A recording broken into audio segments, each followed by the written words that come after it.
Clemson Tigers came up on the short end today of a 63-58 ACC basketball game against Virginia Cavaliers, but Coach Brad Brownell was proud of the effort his team put in today. Again, basically Coach Brownell talked about how the game was a one-possession game, but thought his players played hard. They took care of the basketball, did a lot of good things today, and came up a little bit short. Let's go now and hear what Coach Brownell had to say of the way of his team played today. Disappointing loss. Obviously, really proud of our players. Thought our guys fought very hard and really played very well in a lot of ways. Credit Virginia, I think, for the way they played late in the game. Their execution offensively was really good. You know, they finished the game like a team that's 12-1 and 21 wins, and just played on the road with very good poise. weren't rattled at all. Passed the ball, moved the ball well to each other, and finished some plays in the lane.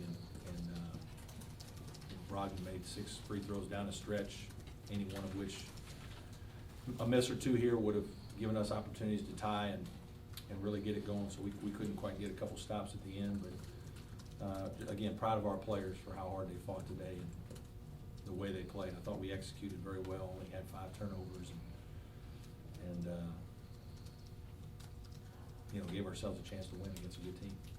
Huge week statistically for KJ and doesn't come away with any wins. I mean, how frustrating is that team-wide?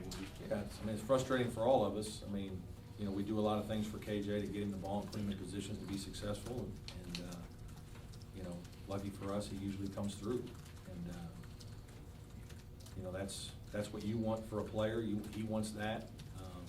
Yeah, but it's hard, it's frustrating and challenging when you play well like that. And, you know, I mean, we've lost 2 games here by a possession or 2.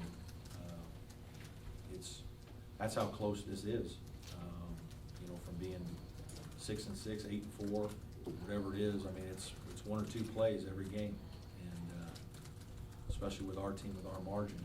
So, you know, the hard part is just to keep fighting and to keep staying with it. But we'll try to regroup and play well Tuesday. Coach Bennett mentioned it on several occasions, not having Landry on the inside made a difference. He had already done about 13. I mean, you can't control the flu.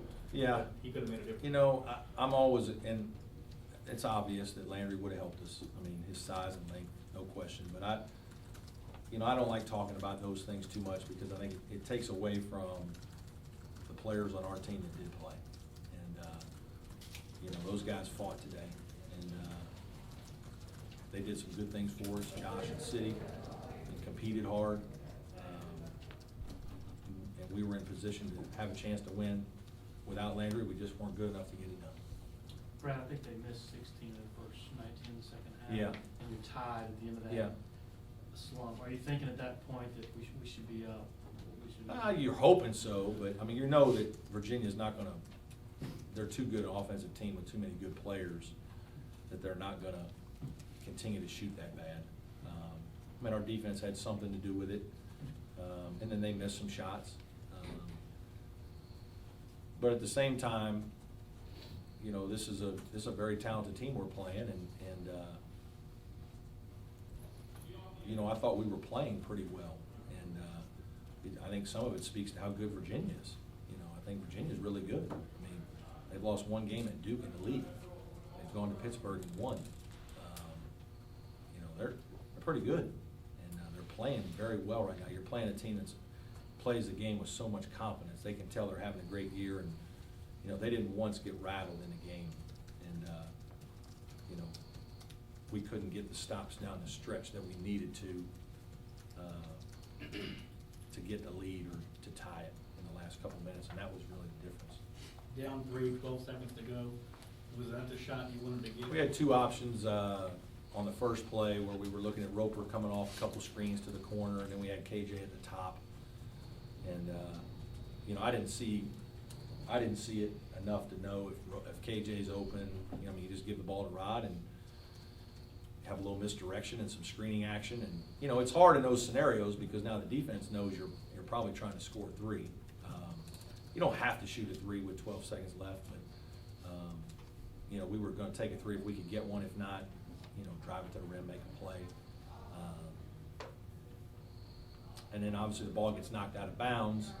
So now you're kind of yelling at the guys something you've practiced, but it's not, you haven't done it right away. And so now we tried another thing where we send Roper off the backside, and, you know, we threw it to him, and Rope probably panicked a little bit, and probably should have tried to take a dribble or whatever, but he was guarded. Again, it's, you know, they know you're trying to make a three, and so they're guarding you for three. It's, you know, those things are hard to do. You get, every once in a while you get something what happened at Notre Dame where KJ breaks wide open and has an open shot, but more times than not, a guy gets a ball and he's got to make a guarded shot in those scenarios, and we didn't make it.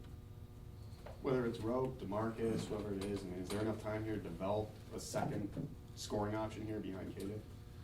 Oh, I don't know. I mean, we just keep playing guys, and, you know, at least today, we got some baskets out of all of them, you know, and that was good. I mean, it would be, you know, it would be nice if one of them would separate themselves consistently, but that's just not been the case, you know. A guy will make a couple shots, and then he'll go 10 minutes without making a play.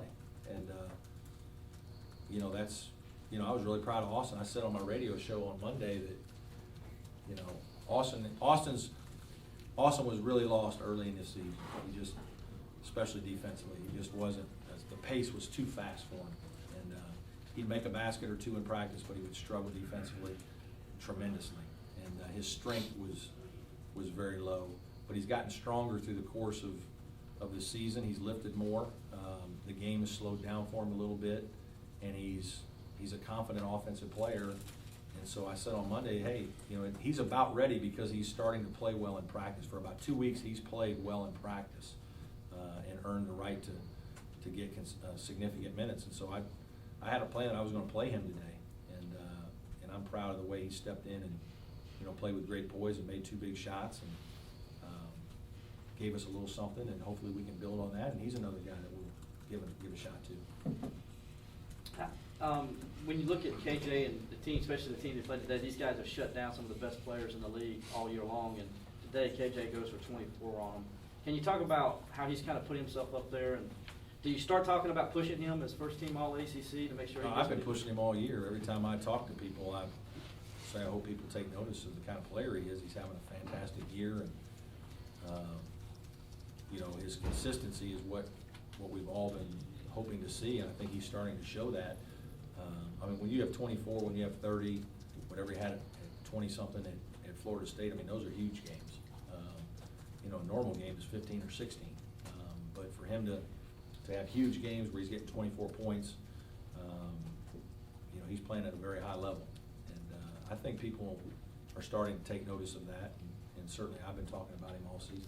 We talked in August that it's more than just making the highlight plays or putting up the stats. Yeah. Has he made his teammates better? Absolutely. I think he's getting better at that. He still misses guys at times, but you know, we ask him to score so much that he's got to have the mentality that he's going to go attack, and his confidence has grown from that. He's gotten stronger.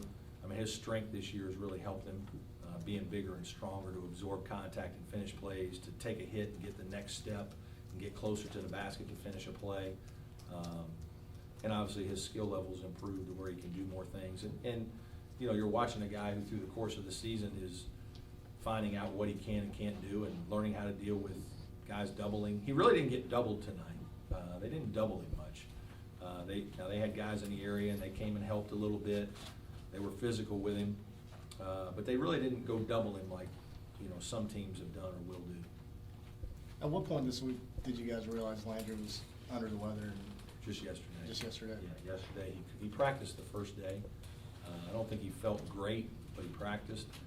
And then yesterday he was sick all day at 103-degree temperature and hasn't eaten. And I think it went down a little bit for a while, but he just was 101 or more today, and there was just no chance for him to play. So I guess it's something y'all still continue to try to get him better. Yeah, we hope that Tuesday. there might be a chance that, you know, if he can, you know, keep some food down and have some sort of energy level, maybe he could come in for a little while. But really, we knew it was doubtful last night, and no chance today, this morning.